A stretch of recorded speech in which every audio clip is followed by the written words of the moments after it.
தேனி மாவட்டம் கம்பத்தில் புதிய தமிழகம் கட்சியின் இளைஞர் அணி தலைவர் ஒரு சமூகத்தை தவறாக பேசியதாக கூறி அவர் மீது நடவடிக்கை எடுக்க வேண்டும் என்று காவல் நிலையத்தில் சீர்மரபினர் நலச்சங்கம் சார்பில் புகார். கடந்த மாதம் 31ஆம் தேதி திருநெல்வேலி ரயில் நிலையம் அருகே புதிய தமிழகம் கட்சியின் சார்பில் நடைபெற்ற ஆர்ப்பாட்டம் ஒன்றில் புதிய தமிழகம் கட்சியின் தலைவர் கிருஷ்ணசாமி அவர்களின் மகனும் இளைஞர் அணி தலைவருமான ஷியாம் என்பவர் கலந்து கொண்டு பேசியுள்ளார். அதில் ஒரு சமூகத்தை பற்றி தகாத வார்த்தைகள் கொண்டு பேசியதாகவும், மேலும் இந்த சமூகத்தினர் காட்டுமிராண்டித்தனத்தை இன்னும் போக்கிக் கொள்ளவில்லை, தனியாக கொலை பண்ணும் அளவிற்கு தைரியம் இல்லாதவர்கள், சாதி மோதல்களுக்கு இவர்கள்தான் காரணம், வெள்ளைக்காரர்கள் இவர்களை பற்றி தெரிந்து இவர்களை குற்ற பரம்பரையாக வைத்திருந்தனர். குற்றப்பரம்பரை சட்டம் போன பின்பு இவர்கள் பழையபடி குற்ற செயல்களை செய்ய ஆரம்பித்து விட்டனர்.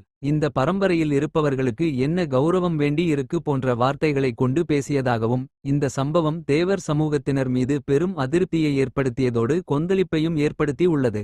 இதன் காரணமாக சீர்மரபினர் நலச்சங்கம் மற்றும் தேவர் சமூகத்தினர் சார்பில் ஆங்காங்கே உள்ள காவல் நிலையங்களில் புதிய தமிழகம் கட்சியின் இளைஞரணி தலைவர் ஷியாம் மீது நடவடிக்கை எடுக்க கோரி புகார் மனுக்கள் அளித்து வருகின்றனர். அதன்படி தேனி மாவட்டம் கம்பம் வடக்கு காவல் நிலையத்தில் சீர்மரபினர் நலச்சங்கம் சார்பில் ஏராளமானோர் புதிய தமிழகம் கட்சியின் தலைவர் கிருஷ்ணசாமி மகன் ஷியாம் மீது உடனடியாக நடவடிக்கை எடுக்க வேண்டும் என்று கூறி புகார் மனு அளித்துள்ளனர். அதனைத் தொடர்ந்து அவர்கள் கூறுகையில், அவதூறாக பேசிய ஷாம் மீது உடனடியாக நடவடிக்கை எடுக்க வேண்டும். அதன் முதற்கட்டமாக புகார் மனு அளித்துள்ளோம். அவர் மீது உரிய நடவடிக்கை எடுக்கப்படவில்லை என்றால் தங்களது போராட்டங்கள் தொடர்ந்து நடைபெறும் என்று தெரிவித்தனர்.